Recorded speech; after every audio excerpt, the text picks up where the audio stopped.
அன்பான உறவுகளுக்கு வணக்கங்க. சிந்து வந்து அவங்க அக்கா பைரவி தங்கச்சி பைரவிட்ட சொல்லுது, "இங்க பாரு ஆறுமுகம் மச்சான் ரொம்ப நல்லவர். எனக்கு நல்லா தெரியும். ஏன் அவர் உன்ட்ட பொய் சொல்லணும்? நீ நம்ம வீட்ல தான் இருக்க. அப்படின்னு அவர் பொய் சொல்லணும்னு அவசியம் இல்ல. எனக்கு என்னமோ அந்த சஞ்சய் மேல எனக்கு டவுட்டா இருக்கு பைரவி. கொஞ்சோண்டு நம்பிக்கை வையேன். நீ வாங்குன காசு எப்படி தெரியும்? மச்சானுக்கு எப்படி தெரியும்? நெனச்சு பாரு. நீ சொல்லியிருக்கல்ல யார்ட்டயும் சொல்லக்கூடாதுன்னு. ஆமா சிந்து. அப்படி இருக்கையில எப்படி தெரியும்? அதுவும் இல்லாம சிந்து அதாவது சஞ்சய் தான் சொன்னாருன்னு மச்சான் சொல்றாரே! அப்புறம் எப்படி? அப்படிங்கல. ஆமா. வேற யார்ட்டயும் சொன்னியா? நான் யார்ட்டயும் சொல்லலையே! அப்படி இருக்கையில சஞ்சய் மூலமா தான் வெளியாயிருக்கு. கண்டிப்பா அவன் தான் பண்ணியிருக்கணும். நெறைய வாட்டி மச்சான அடிச்சு அடிச்சு அனுப்பியிருக்கான். அவர் உடம்பு பூரா காயத்த பாத்தியா? ஆமால்ல அப்படின்னு சொல்லிட்டு, இப்ப என்ன பண்ணலாம் சிந்து? என்ன பண்ணலாமா? நீ போய் சஞ்சய்ட்ட நான் சொல்ற மாரி சொல்லு அப்படின்னு சொல்ல, அப்படியா? ஆமா. எனக்கு ஆறுமுகத்த பிடிக்கல. அவன நான் டைவர்ஸ் வாங்க போறேன். நான் நேரா வீட்டுக்கு போலான்னு இருக்கேன். இல்லன்னா நான் வெளி மாநிலத்துக்கு போய் இல்ல வெளிநாட்டுக்கே போய் படிக்க போறேன். எப்படியும் ஒரு 5 வருஷம் படிப்ப முடிச்சுட்டு தான் நான் ஒரு விஞ்ஞானி ஆயிட்டு தான் வருவேன்னு சொல்லு பைரவி. சொன்னா, 5 வருஷமெல்லாம் உன்னை விட்டுட்டு இருக்க மாட்டேன்ல.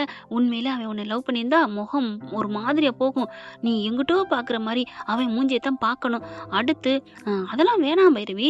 நீ இங்கே இருக்கலாம் அப்படின்னு சொன்னான்னா, அவனுக்கு உன் மேல ஒரு கண்ணு இருக்குன்னு அர்த்தம். அவன் வேணாம் வேணாம்னு நீ சொல்லணும். ஆறுமுகம் எனக்கு வேணாம். நான் அத்தைகிட்ட சொல்லிட்டேன் நான் போயிருவேன். எனக்கு இவனை விட ஒரு நல்ல மாப்பிள்ளையா எங்க அப்பா கிட்ட சொல்லி பார்த்து பட்டுச்ச மாப்பிள்ளையா கவர்மெண்ட் உத்தியோகத்துல இருக்க மாப்பிள்ளையா பார்த்தா நான் கல்யாணம் பண்ணிப்பேன் அப்படின்னு மட்டும் சொல்லு பைரவி. அவன் சொல்லுவான்ல வண்டவாளம் தண்டவாளம் ஏறும்ல அப்படின்னு சிந்து சொல்ல, சிந்து நல்ல ஐடியா நான் கிளம்புறேன் அப்படின்னு போக அவங்க அங்கிட்டு போன கையோட சிவா வராரு. அப்படின்னு சொல்ல, டாக்டரே வா டாக்டரே அப்படிங்கல. என்ன மேடம் ஐடியா சொல்லி அனுப்பியிருக்கீங்க போல இருக்கு. ஆமா, எப்ப பாரு மச்சானே திட்டிக்கிட்டு இருக்கா பைரவி. ஊருக்கெல்லாம் நல்லவளா இருக்கா, புருஷனை மட்டும் இப்படி படுத்தி எடுக்கிறா. பங்காளிக்கு பங்காளி சேர்ந்துக்கிட்ட மாதிரி உன்ன மாதிரியே தாலி கட்டியிருக்கான் என் அண்ணன். அதனால அவனுக்கு வக்காலத்து வாங்குறியா? அப்படிலாம் இல்லை டாக்டரே. ஆறுமுக மச்சானே எனக்கு தெரியும். உன்ன மாதிரியே தானே அவரும் அவர் ரொம்ப நல்லவர் தெரியுமா? இன்னும் சொல்லப்போனா உன்னை விட ஒரு படி ரொம்ப நல்லவர். ஓடி ஓடி உதவி பண்ணுவார் தெரியுமா? என்ன ஒண்ணு உங்ககிட்ட இல்லாத ஒண்ணு, அவர்கிட்ட முரட்டுத்தனம் இருக்கு. அது மட்டும் இல்லைன்னா ரொம்ப நல்ல மனசு தெரியுமா மச்சானுக்கு? பரவாயில்லையே, என் வீட்டு ஆளுகளை கரெக்டா தெரிஞ்சு வச்சிருக்கே சிந்து. இதுக்காகவே இந்த மூக்கு மேல ஒரு கடி கடிக்கலாம், ஒரு கில்லு கிள்ளலாம் அப்படின்னு கிள்ளுறாங்களா? டாக்டரே என்ன டாக்டரே என்ன கில்லு கிள்ளலாம் கடி கடிக்கலாம்னு சொல்லிட்டு கில்லு மட்டும் கிள்ளிட்டு போனா என்ன அர்த்தம்? ஐயோ, உங்ககிட்ட சொன்ன வாக்க காப்பாத்தணும்ல. ஆமா டாக்டரே. போன டாக்டர் திரும்பி வந்து அப்படியே மூக்குல ஒரு கடி கடிக்க போக ஒரு கடிதான் கடிக்க அப்படின்னு ஆறுமுகம் வர அப்படின்னு திரும்பிடுறாங்க. என்ன அப்படிங்கல. ஒன்னில ஆறுமுகம் அப்படிங்கிறாங்க. சிந்து நீங்க நடந்ததெல்லாம் நான் கேட்டுக்கிட்டு தான் இருந்தேன் சிந்து. விடுமச்சா நான் நம்புறேன். என்ன நீ நம்புறியே அது போதும். ஆனா பைரவி என்ன நம்புவா. ஆனா இப்ப என்னமோ தெரியல, அவன் அப்படி மனசை மாத்தி வச்சிருக்கான் சிந்து. எனக்கும் தெரியும் மச்சான், நீங்க கவலைப்படாதீங்க. இருந்தாலும் சிந்து அவ மனசுல கொஞ்சோன்னு சஞ்சய பத்தின கெட்ட எண்ணத்தை உற்பத்தி பண்ணி விட்டுட்ட. எனக்கு அது போதும். விடுங்க மச்சான், இதெல்லாம் ஒரு பெரிய விஷயமா என்ன அப்படிங்கல. ஏன் அப்படிங்கிறாங்க. என்ன ஏன்? இல்ல என்ன கழட்டி விடுறதுலே ரெடியா இருக்கியே அதான் அப்படிங்கல. போ மச்சான், கரடி வந்த மாதிரி வந்துட்ட சிவபூசையில போ. ஓ, என் தம்பி முத்தம் கொடுக்க போனேன்ல, சாரி யூ கண்டினியூ அப்படின்னு ஆர்வம் போயிடுறாரு. ஆனாலும் சிந்து ரொம்ப தேங்க்ஸ்மா. சரிங்க மச்சான் அப்படின்னு சொல்லிட்டு, டாக்டரே வா டாக்டரே அப்படின்னு தோலை பிடிச்சி இழுக்க, ஐயோ வேணாப்பா ஆளுங்க வந்துருவாங்க. ஆளுங்க வந்தா எனக்கு என்ன, எனக்கு பயம் இல்லை, நான் கொடுப்பேன்ல என் டாக்டருக்கு அப்படின்னு டக்குன்னு முத்தத்தை கொடுக்குறாங்க. அப்பா சைக்கிள்ல சந்துல சிந்து பாடுறியடி அப்படின்னு சொல்ல, கடிச்சு வைக்கல அது வரைக்கும் சந்தோஷப்படுங்க அப்படின்ட்டு போறாங்க. இங்க பைரவி நேரா சஞ்சய் வீட்டுக்கு போறாங்களா. சஞ்சய் வீட்டுக்கு போனோன்னு பைரவி வா வா அப்படின்னு சொல்லி கூப்பிட முகத்தையே பாக்குறாரு. ச்சே அப்படின்னு சொல்லிட்டு இருக்கல. என்ன பைரவி ஏன் ஒரு மாதிரியா இருக்க? இந்த ஆம்பளைங்களாம் ஏன் சஞ்சய் இப்படி இருக்கிறாங்க? என்ன பைரவி ஆம்பளைங்கன்னு எல்லாத்தையும் சொல்ற? சே ஒரு சிலர் நல்லவங்க இருக்கீங்க. எங்க அப்பா இருக்காங்க, ஏன் சிவா டாக்டர் இருக்காரு, நீங்க இருக்க, இந்த மாதிரிலாம் இருக்காங்க. ஆனா அந்த ஆறுமுகம் இருக்கானே மோசமானவன். ஏன் பைரவி என்னாச்சு? அவன் என்னென்ன பேசுறான் தெரியுமா? என்னவா பேசுறான்? நீ நானும் கள்ள தொடர்பு வச்சிருக்கோமா அப்படிங்கிற ஹான்னு அப்படியே சிரிக்கிறான். கரெக்டா பாக்குறாங்க பைரவி. அதுக்கப்புறம் பட்டுன்னு இவன் திரும்புறான்னு டபக்குன்னு திரும்பிக்கிறாங்க.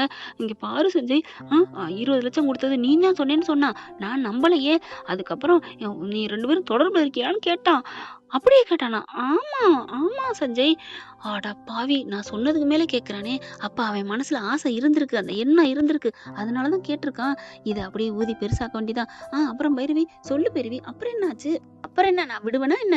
என்ன சந்தேகப்பட்ட? உன் கூட ஒரு நிமிஷம் கூட இருக்க மாட்டேன்னு சொல்லி சொல்லி அத்தைகிட்ட போய் பஞ்சாயத்த பண்ணிட்டேன். வெட்டி விடுங்கன்னு சொல்லிட்டேன்.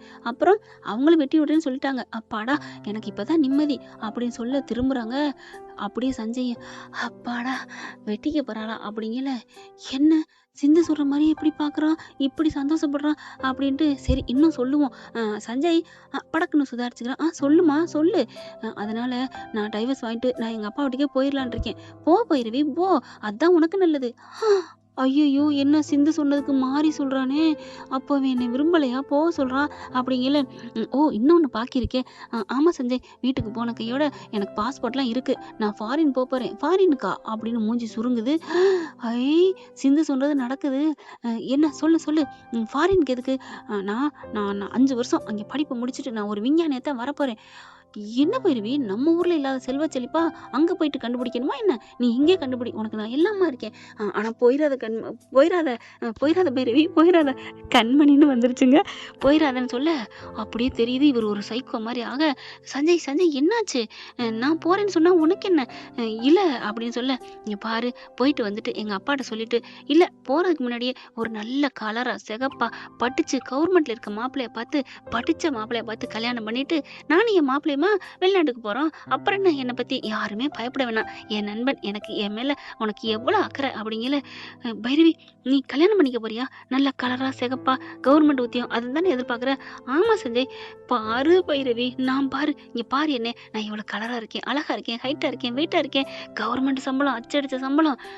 நீ வெளியில மாப்பிள்ளை பாக்குறதுக்கு என்னையவே பண்ணிக்கலாம்ல அப்படின்னு சொல்ல செம்ம காண்டாகுறாங்க பைரவி.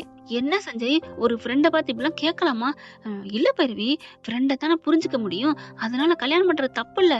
இல்லையே, நீ இந்த நொடி வரைக்கும் நான் அப்படி இப்படி சுத்தமானவன்ல நானும் நினைச்சிட்டு இருந்தேன். நீனும் சொன்ன. நீ நினைச்சதுக்கு நான் என்ன பண்ண முடியும் பைரவி? போடுறாரு பாருங்க ஒரு தூக்கி ஒரு குண்ட. என்ன சஞ்சய் சொல்ற? ஆமா, நீ அப்படி ஃப்ரெண்டா நினைச்சா நான் அப்படி ஒண்ணு நினைக்கல. என்ன அப்படின்னு அவங்களுக்கு வார்த்தையே வரல. ஆமா, உன்னை நான் பார்த்ததுல இருந்து உன்னை என் நெஞ்சுக்குள்ள வச்சு பூட்டி வச்சு லவ் பண்ணி செடி ஊத்தி தண்ணி ஊத்தி வளர்த்துக்கிட்டு இருக்கேன். நீ மாட்டுக்கு லபக்குன்னு உன்னை வந்து தள்ளிட்டு போவான், நான் விட்டுட்டு இருப்பேனா? இங்க பாரு பைரவி, அவன்கிட்ட இருந்து டைவர்ஸ் வாங்கி வேற மாப்பிள்ளலாம் நீ பார்க்க வேணாம். நான் இருக்கேன் பைரவி. ஒரு செலவும் இல்லாம நான் உன் கழுத்துல தாலி கட்டுறேன். உன் மேல எவ்வளவு ஆசையா இருக்கேன் தெரியுமா? அப்ப நீ என் மேல உயிரா இருக்கியா? ஆமா பைரவி. நீ ஏன்டா இதை என்கிட்ட முன்னாடியே சொல்லல? அது சொல்லியிருப்பேன். அது வந்து நீ என்ன தப்பா நினைச்சிட்டா. என்ன சஞ்சய், உன்னை போய் கலரு, அழகு, படிப்பு, வேலை, உத்தியோகம் இது எல்லாத்தையும் விட எனக்கு என்ன அவன் பெருசா? உன்னை நான் ரிஜெக்ட் பண்ணுவேன்? நீ எப்படிடா முட்டாளா? என்னை பத்தி நீ புரிஞ்சுக்கிட்டது இவ்வளவுதானா? இல்ல பைரவி அப்படின்னு கையை பிடிக்கிறான். என்ன அப்படிங்கல. ஏன் பைரவி, அப்போ நான் அப்பவே சொல்லியிருந்தா என்னை ஏத்திருப்பியா? ஆமா, நீ சொல்லாம விட்டுட்டப்போ ஏன் கல்யாணமே ஆனா என்ன? ஆரம்பம் உனக்கு செட் இல்ல, நான் உன்னை கல்யாணம் பண்ணிக்கிறேன்னு சொல்லிருக்கலாம்ல. நான் தான் சொன்னேனே பைரவி. என்ன சொன்னேன்? ஆரம்பம் செட் ஆகாது இதைத்தானே சொன்னேன். ஆனா நான் கல்யாணம் பண்ணிக்க நீ சொல்லலையே. ஐயோ, நான் சொல்றதுக்கு எத்தனை வாட்டி பாடுபட்டேன் தெரியுமா? ஆனா முடியல. ஆனா நான் சொல்ல முடியாததை ஆறுமுகத்திட்ட சொல்லி சொல்லி உன்கிட்ட தூண்டி விட்டேன். ஆனா இந்த இப்ப கூட காசு 20 லட்சம் வாங்கினதை நான் தான் சொன்னேன். நான் சொன்னா அப்படியே வந்து சொல்லுவான். அப்புறம் உனக்கு அவனுக்கு சண்டை வரும். அப்படியே நான் குளிர் காயலான்னு நினைச்சேன். அதே மாதிரி நடந்துருச்சு.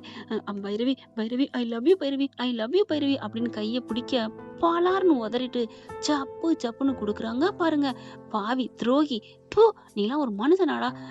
என்ன பைரவி, உன் மூஞ்சில முழிக்கிறத பாவண்டா அப்படின்னு செம்மையா காரி துப்பிட்டு ஓங்கி ஒரு மிதி மிதிச்சுட்டு, இப்படி ஒரு துரோகி நான் நினைச்சேன்டா, உன்னை போய் நம்பினேன் பாரு.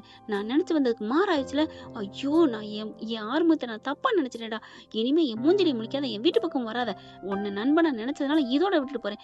இல்லைன்னா நீ பண்ணதுக்கு கம்ப்ளைண்ட் பண்ணி உலர தள்ளிடுவேன் அப்படின்ட்டு போக, ஐயோ நெத்தியில கையை வச்சுட்டு உட்காராரு, தலையில கையை வச்சுட்டு. போச்சே டே சஞ்சய், இத்தனை வருஷம் கட்டி காத்ததெல்லாம் போச்சேடா நீங்க ஃபீல் பண்ண. நேரா வீட்டுக்கு ஓடுறாங்க. ஓடி போய் ஆறுமுகம் அப்படின்னு கத்திக்கிட்டு போறாங்க. எல்லாரும் ஹால்ல இருந்து எந்திரிக்கிறாங்க. என்னாச்சு பைரவி, ஏன் இவ்வளவு ஓடி வரா? சிந்து வந்து டாக்டர்கிட்ட சொல்லுது, டாக்டரே வெட்ட வெளிச்சம் ஆயிருச்சு, சஞ்சய் டுபாக்கரு. எப்படி சொல்ற சிந்து? அட டாக்டரே, எனக்கு தெரியாதா என்ன? பாத்தியா, ஓடி வரா பாரியா தங்காச்சி அப்படின்னு சொல்ல அப்படியே ஆறுமுகம்னு வந்து கட்டி பிடிக்கிறாங்க பாருங்க. அப்படியே போயிட்டு கட்டி பிடிச்சி அழுகுறாங்க. ஆறுமுகம் என்னை மன்னிச்சிரு ஆறுமுகம் அப்படின்னு சொல்லிட்டு அவங்க அன்னக்குட்டி பார்க்குறாங்க. என்னம்மா என்னம்மா அத்தை என்னை மன்னிச்சிருங்க அத்தை, நான் தப்பாக புரிஞ்சுக்கிட்டேன் அத்தை, ஆறுமுகம் மாதிரி ஒரு நல்ல மனுஷனை பார்க்கவே முடியாது அத்தை அப்படின்னோடனே அன்னபூர்ணி ஆடி போகுது. என்னம்மா சொல்கிற அப்படிங்கல. ஆமாத்த ரொம்ப நல்ல மனுஷன், அந்த சஞ்சயை போய் நல்லவே நினச்சேன் பாருங்க, அவன் என்ன கேவலமானவன், நம்ம குடும்பத்துக்குள்ள நல்லது பண்ணது எல்லாமே எனக்காகத்தான் அத்தை பண்ணியிருக்கிறான், எல்லாமே அவன் பண்ணியிருக்கிறது என் மேலே உள்ள ஆசையில தான். இப்போ எப்படி தெரியுமா சொல்கிறான், நான் உன்னை கட்டிக்கிறேன்னு என் கையை பிடிச்சிட்டான். ஐயோ அப்புறம் என்னம்மா ஆச்சு? நான் விடுவேனா என்ன, பாலாறு கொடுத்துட்டுல வந்திருக்கேன், அதானே என் பைரவி சும்மா விடுவாளா என்ன, கடிச்சு கொதறிட மாட்டா அப்படிங்கிற பார்க்குறாங்க. பாவி பாவி ஏன்டா என்ன சொல்லாம விட்ட, அடி பாவி நான் தான் எல்லாமே சொன்னேனடி, ஐயோ நான் நம்பாம விட்டேனே, என்னை மன்னிச்சிட ஆறுமுகம் அப்படின்னு காலில் பொசுக்குன்னு விழுகுறாங்க. அப்படியே அன்னபூர்ணி ஆடி போகுது. ஆறுமுகத்தை விட அப்படியே பக்கத்துல வருது. ஐயா ஆறுமுகம் போதுமா போதும், எப்ப பார்த்தாலும் என்ன நீங்க சந்தேகப்பட்டுட்டே இருக்கிறீங்க, நான் கொஞ்சம் முரடனா அப்படி இப்படி இருந்தேன் தான் இல்லைன்னு சொல்ல, அதுக்காண்டி எப்ப பாரு நான் உன்னை நம்ப மாட்டேன், நீ என் புள்ள இல்ல, இதே தனமா சொன்னீங்க, என் கூட பேசாதீங்க அப்படின்னு சொல்லிட்டு ஆறுமுகம் கோச்சிட்டு போக, ஐயா ஆறுமுகம் உன் காலில் விழுகிறியா, என்னை மன்னிச்சிரியான்னு காலில் விழுந்து கெஞ்சுது. ஆனா உதறிட்டு போக பைரவி அதே மாதிரி என்னங்க ஆறுமுகம் ஆறுமுகம் அப்படின்னு ரூம்குள்ள போயிடுறாங்க.